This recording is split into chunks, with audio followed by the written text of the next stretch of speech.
Welcome to Lecture 17, the ratio, root, and comparison tests. So as a motivating example, let's consider the following series. And I would ask you, does this converge, does it not converge? Well, we don't actually have it.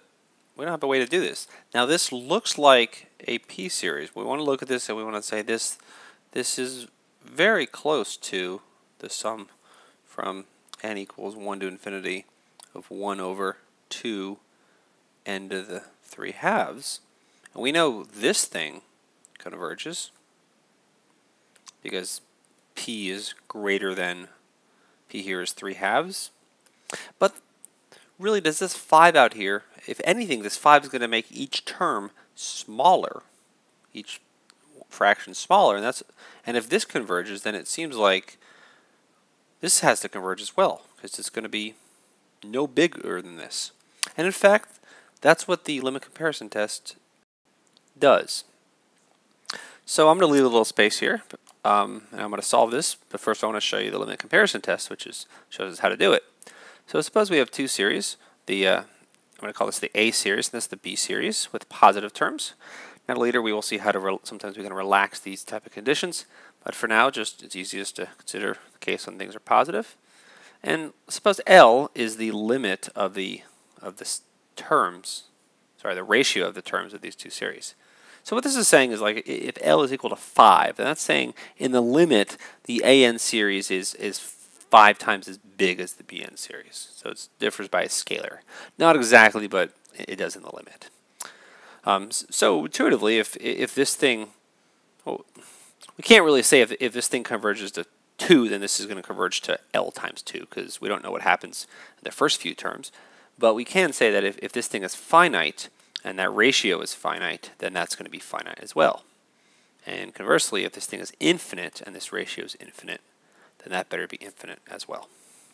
Okay, so to summarize, in the first case, when L is finite, then let's see what's the best way to say this. Let's just say both series converge, or both diverge. The second one is if L is 0. Now let's see what that says. If L is 0, that means that the A series is much smaller than the B series. So if this is the big guy and this one converges, then the A series better converge as well. So let's just say then the A series converges. Now the next one is probably the opposite of this. If L is infinite, so if in that case this is the big series and that's the smaller one, and so if this is the big one and the smaller one diverges, then the bigger one is going to diverge as well. So then not the BN. Yeah, I need to say AN. Then the A series diverges. Yeah, that's right. Okay, so now let's go back to our example up top. Consider the following series. So we need to pick a series to compare it to, and there are multiple right choices. So I'm just going to let the B series be n equals 1 to infinity of 1 over n to the 3 halves. And now I could have included a 2 out here, but I don't need to.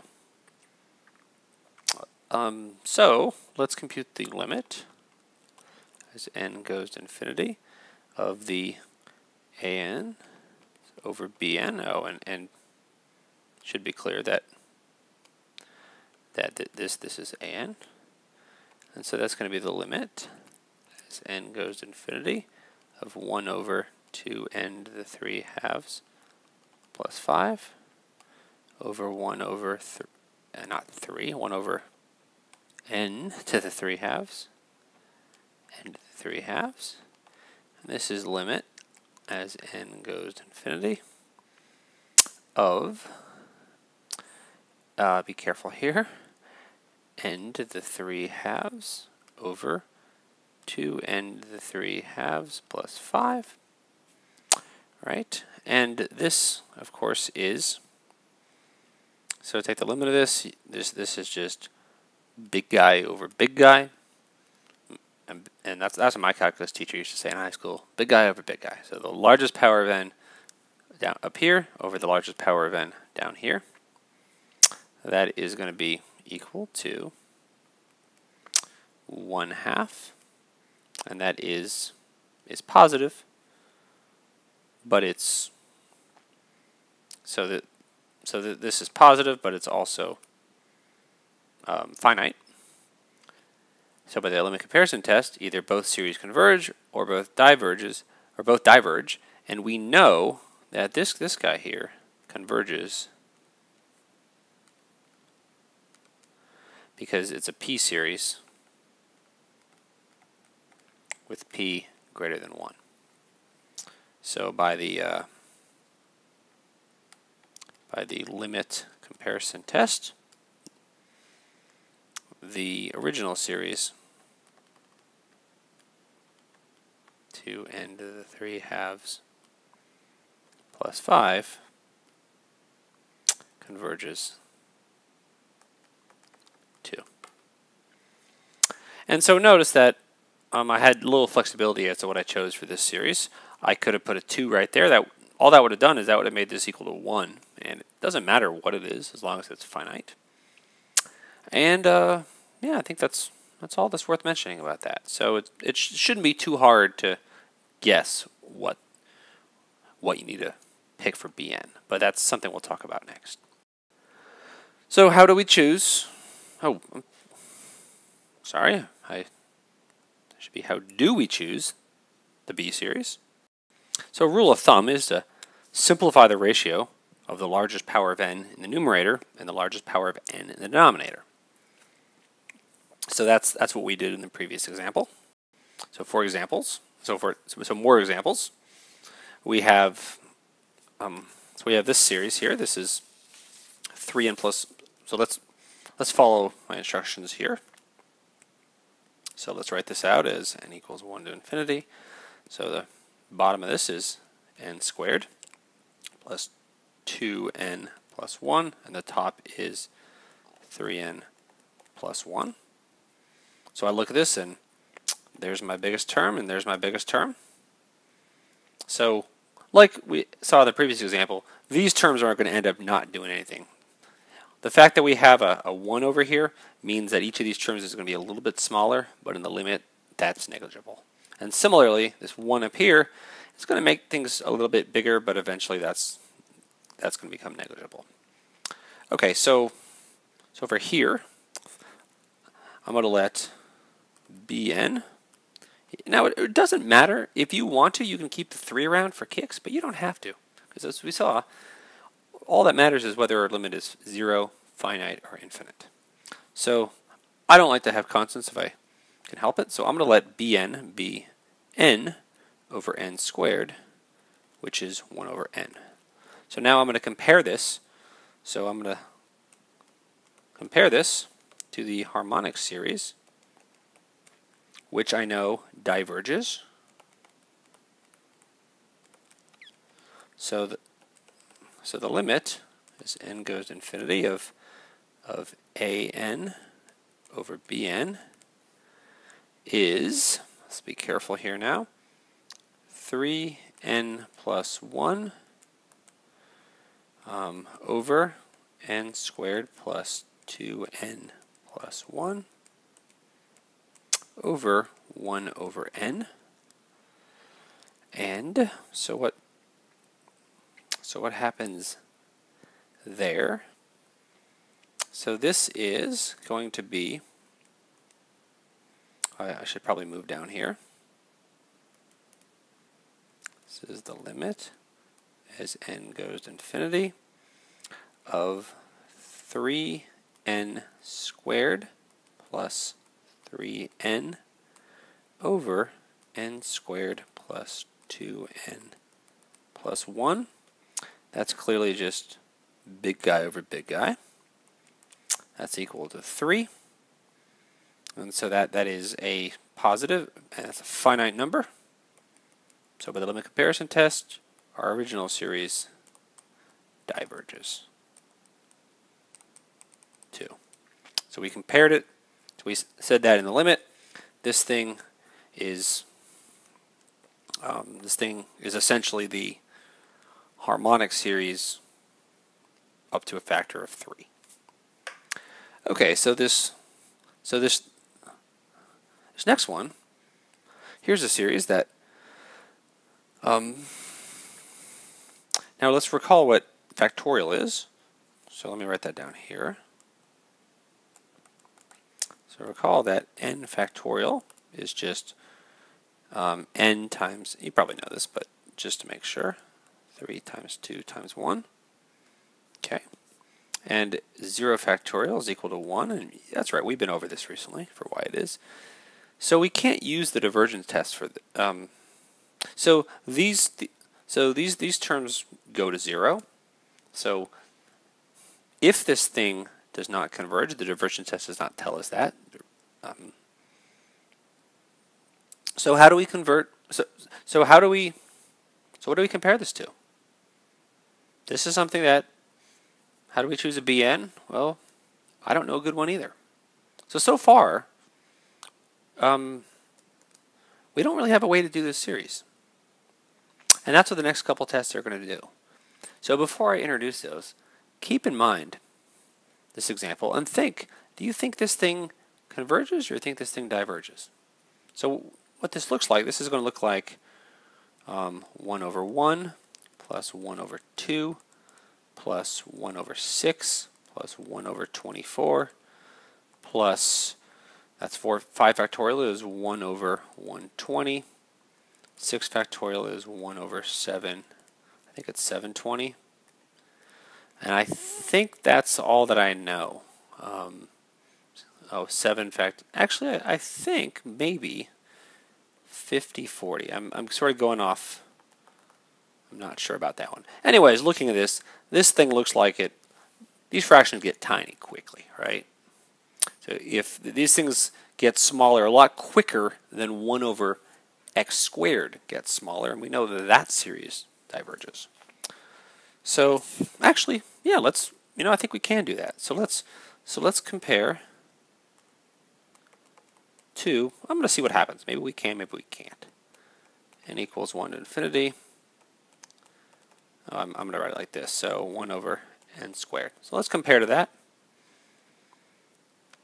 So the limit as n goes to infinity of bn, sorry, no, not bn, an, let's try that again,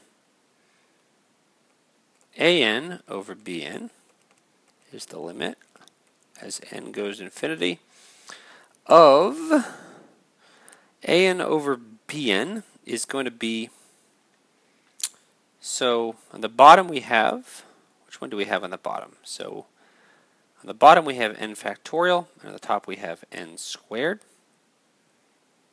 And think about what this is as n goes to infinity.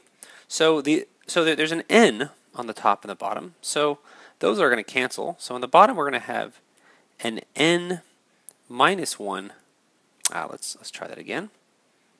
On the bottom we're going to have an n minus 1 factorial, which is huge. In the top we're going to have an n.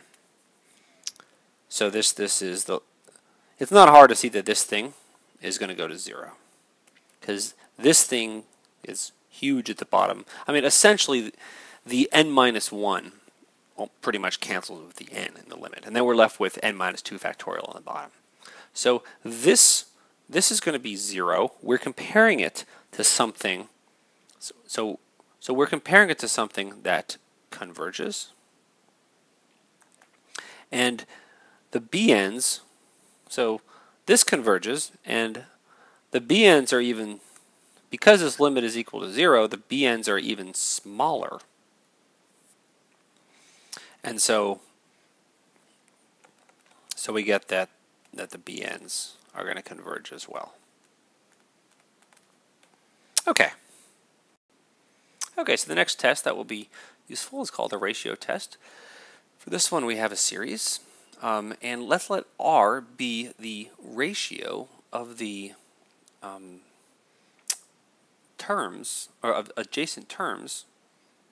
R is the limit of the ratio of adjacent terms. And if this ratio is less than 1, our series converges. If the ratio is greater than 1, including infinity, then the series diverges. Did I say first this one converges, that diverges.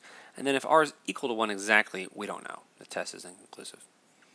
So I'm going to try to give, I don't have notes planned for this, but I'm going to try to give you a reason, some intuition for why this is true. It's not going to be a formal proof, but if you're interested in a formal proof, take real analysis. I think that's Math 454. Now it's 4540. That we've gone to a 4-digit system. Okay, so let's, first of all, I'm just going to consider this first case, when R is less than 1. So if R is less than 1, let's just say that R is equal to 3/4, for example. So what I'm going to do is I'm going to take a number. So here's 1, here's 3/4, here's 3/4, and here's a number in between 1 and 3/4. Let's call this 4/5. So I'm going to let C be equal to 4/5. And I'm doing this because if this limit exists, which it does, and it's equal to 3/4, that means eventually, if you go out far enough in the series, every one of these ratios is in a little ball around 3/4. So it's arbitrarily close to 3/4. In particular, it's strictly less than 4/5. That's what we care about. So I'm going to write this series, n equals 1 to infinity of a. I'm going to write this as I'm going to pull out finitely many terms for which this ratio does not, for which this ratio is potentially above 4/5. So everything beyond this point, so there's a n plus 1 plus a n plus 2 plus a n plus 3, every one of these terms here is going to satisfy not only this limit, well, the limit is equal to R, so every one of these terms here is going to satisfy a k plus 1 over a k is less than 4/5. That's what I care about. So now, if we do this, so how do I want to do this? Yes, this term here is less than C times the previous term, an. This term here is less than C times this term. In other words, this is less than C squared times an. This term is less than C cubed times an, because it's less than C times this, and so it's less than C cubed times an, and so forth. And you see the pattern. So now I'm going to write this as the sum from n equals 1 to big N of an. So I'm not worried about what this thing equals. That's a finite number. Let's make that a little smaller. But what I have here is now I'm going to factor out an a big. Oh, first of all, let me do this. I'm going to make this a less than or equal to, because each one of these things. Well, let me finish what I'm going to do, then I'll show you. So this is 1 plus c squared plus c cubed plus dot dot dot. So I took some of these things and I factor out an an. So now I have an times 1 plus c squared plus c cubed, etc. And I had to put an inequality here because these things are actually less than that. Okay, and actually I really should put a strict equality here. Yeah, let me do that. I'm going to put a strict equality there. Okay, so this is equal to, I don't know, some finite number. And now we know what this is. This is an, this is a geometric series over 1 minus c. And that, well, this here is a finite number. That's a finite number. So this entire thing is finite.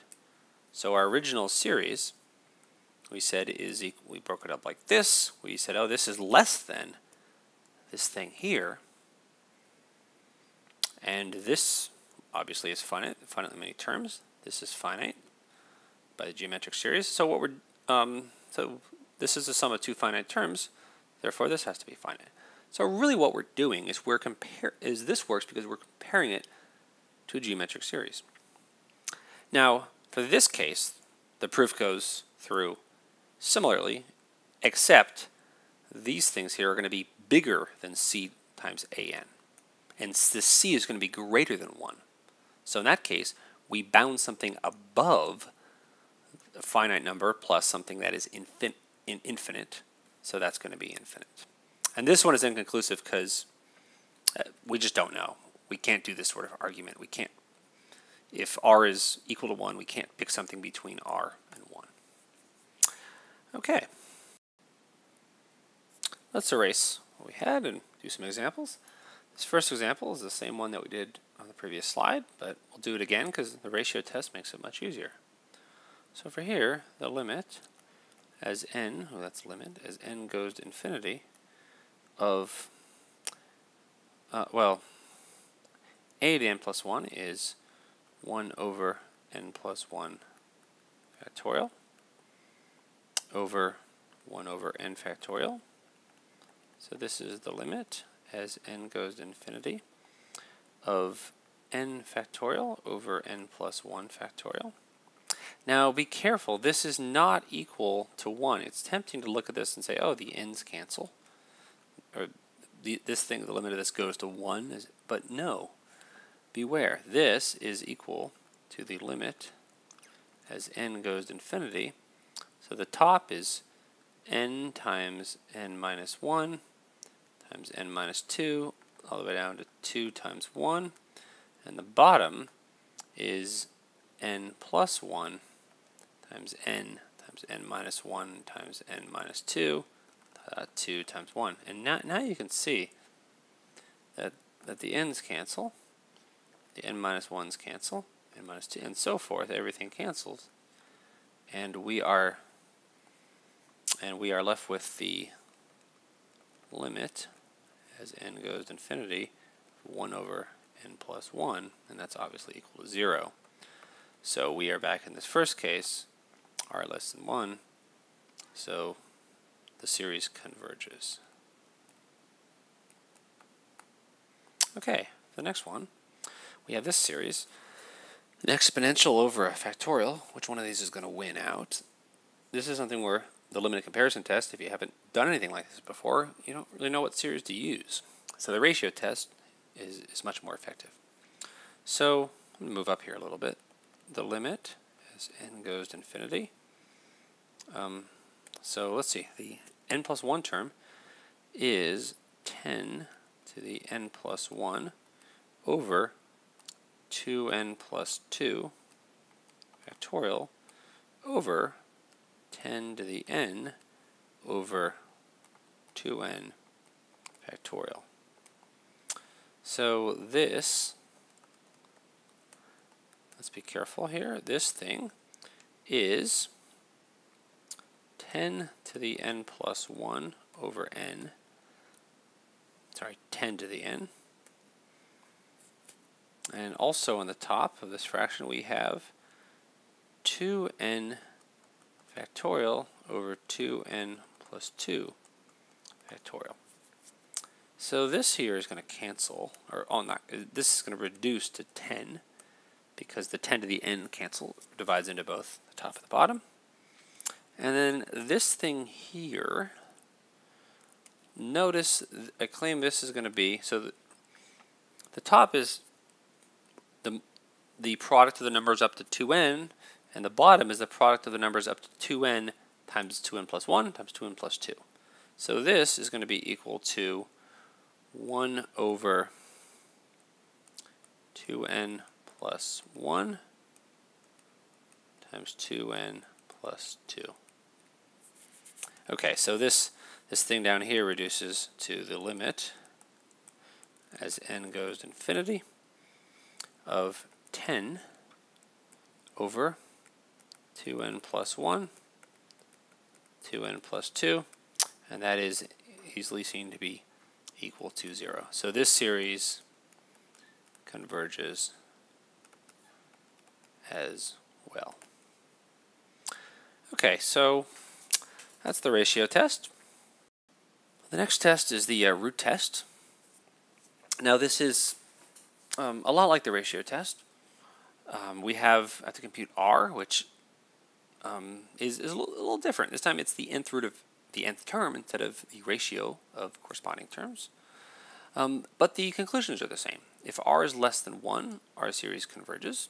If r is greater than 1, possibly infinite, it diverges. And if r is equal to 1, we just don't know. It's inconclusive. Okay, so typically the root test is a little bit harder to apply because it's usually harder to evaluate an nth root than it is just a ratio, but it turns out that it's more powerful. There's some series that the ratio test is worthless for, is inconclusive, and the root test will tell us that it converges or doesn't converge. That said, this version of the root test, we have non-negative terms. That is a restriction that there are ways to get around this in more advanced math courses, but that's beyond the scope of the class. So we are seeing actually a limited version of the root test. And I should say that the version of the ratio test that we saw, I'm pretty sure it's a little bit different than the way the book phrases it. Ours is a little more powerful. You can verify if you look online that there's a handful of different variations of the ratio test that are all pretty much equivalent, but they're phrased in different ways. Okay, so let's do this example that we saw from a couple slides ago. We know this thing converges, but so here r is the limit as n goes to infinity of the nth root of 1 over n factorial. Now, how the heck do you compute this? You know, I don't know, there might be a way to do it, but this in general is pretty darn hard. So this is one of those ones where the root test is not going to be good for, so this is bad. We've seen how to do this with the comparison test and with the ratio test, but the root test, though, is more powerful. It's just not nice to evaluate things like this. So I need to come up with a different example to do. Let me do an example of, let me do another example where, what should I do? Let's put a exponential up top, and let's put a, I don't want to put let's not put a 10 there. I want to put an n to the 10 on the bottom. So this is similar to what we saw in a previous slide. I think we saw the reciprocal of this, or it was something close to it. I think it was like 10 to the n over n squared. We saw something like this on a previous slide. So let's compute the limit as n goes to infinity of the nth root of 2 to the n over n to the 10th. Now this is nice because the nth root and 2 to the n, that's going to cancel to just give us 2. So this is the limit as n goes to infinity of 2 over the nth root of n to the 10. So this is, I can simplify that a little better than that. This is the limit as n goes to infinity of 2 over n to the 10 over n. And I claim that is equal to 2 over 1, because I claim that this thing here is equal to 1, and I'm going to leave that as an exercise for you to do. This is one of those L'Hopital rules. Well, before you can do that, this is going to have an indeterminate form of infinity over infinity to the 0. So I'm just going to say use L'Hopital rules and first take natural log first. So I'll leave that as an exercise because we saw how to do that, and I've also, I think the last time one of these things came up, I actually did it. So anyways, this thing here equals 2, and that is strictly greater than 1. So therefore, our series is going to diverge. And again, go back and check that this is in fact equal to 1. That's something that you should be able to do. Okay, so here's a series, this one I should say, that diverges by the root test. Notice that the ratio test would have worked as well. We could have taken the ratio of consecutive terms. That might have been a little bit easier, but for here I just wanted to show you how this would also work. Okay, so here's a new example. This one I don't think is in your book. I sort of made this one up. I wanted to back up my claim that the root test is more powerful than the ratio test. So let's look at this. Let's first see what this, before we think about what it should be equal, let's try to compute let's use the root test. Sorry, the ratio test. So, the ratio test computes the ratio of consecutive terms. So let me call this A1 over A0 equals 1. So I'm going to call this thing A0. So these two terms have ratio 1. These two terms have ratio 1/2. Actually, how about this? Instead of doing this, I'm just going to write out an plus 1 over an. I'm going to write out this sequence. So what is this sequence equal to? So the first ratio is equal to 1. That's just that divided by that. The next ratio is equal to 1/2. That's 1/2 over 1. The next one is 1/2 over 1/2. That's 1. The next one is 1/4 over 1/2. That is 1/2.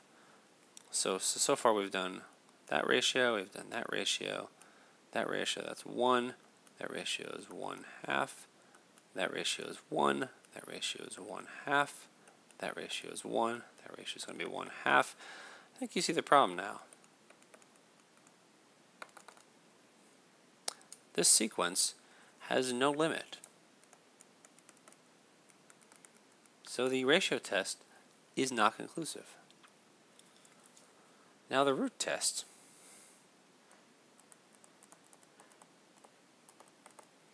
Well, what's the limit as n goes to infinity of the nth root of an? Well, what is an? An, well, it's going to be hard to write this as a formula, but let's see, so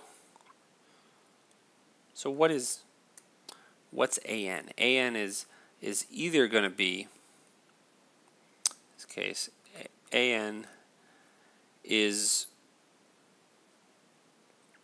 I don't know of a good formula to write it, but let's say this. An, here's what I can say. An is less than 1/2 to the n, right? Because if we didn't do this doubling thing, then a1 would be equal to 1/2 to the n. But we're doing this doubling thing, so an is basically going to be roughly half of this. But I don't want to give an exact formula because we don't have one, because there's two cases when n is even and when n is odd. But I'm just going to say it's definitely less than 1/2 to the n. So the root test, this is definitely less than the limit as n goes to infinity of 1/2 to the nth root of that, and that's equal to 1/2. So whatever this limit is, it's going to be less than 1/2, and that's less than 1. So the root test says this converges. And you looking at this, you could have pretty easily told me this converges, because what we can do, what we could have done is we could have just grouped these together. We can actually find the exact limit of this, and we get this new series, which is 2. We could times 1 plus 1/2 plus 1/4 plus 1/8 plus etc., which is 2 times n equals 0 to, and here I'm starting at 0 because why the heck not, over 1/2 to the n. We know that is equal to 2, and this is, the next part is equal to 1 over 1 minus 1/2. So this entire series here equals 4. And the ratio test was worthless. The root test, root test told us that it converged. It didn't tell us what to. And just using what we know from what we learned recently, we're able to say that this in fact converges to 4. The last test of the lecture is the direct comparison test. This is the second comparison test that we've seen. We first saw the limit comparison test. That is why the title of this slide is comparison test plural. So this one is fairly straightforward to understand what's going on. We have two series, and let's suppose that in this first case, bn, each of the bn's are bigger than the an's, or at least as big. So in other words, this is the bigger series, and suppose it converges. Well, then the smaller series has to converge as well. The other one is, suppose this now is the B series is the smaller series, and it diverges, then the bigger series has to diverge as well. So as an example of this, let's take the following series, cosine squared of n over n squared. And now I look at this and I look at this and say this is less than or equal to 1 over n squared, because the biggest the cosine, so cosine squared is positive, and the biggest this thing could possibly be is equal to 1. And in fact, it's never going to actually be equal to 1, because we don't have, the only time it's equal to 1 is when we have certain multiples of we have multiples of pi, and an integer n is never going to be multiple of pi. So this thing is less than 1 over n squared. So now we have 0 is less than 1 over n squared is less than cosine squared of n over n squared. So now we are, so now we're in this, which one are we in? We're in this first case where the smaller series, the ANs, this here, this converges, because it's a p series with p equals 2. And so therefore, the bigger series must converge as well. So therefore, the series of cosine squared of n over n squared converges 2. Okay.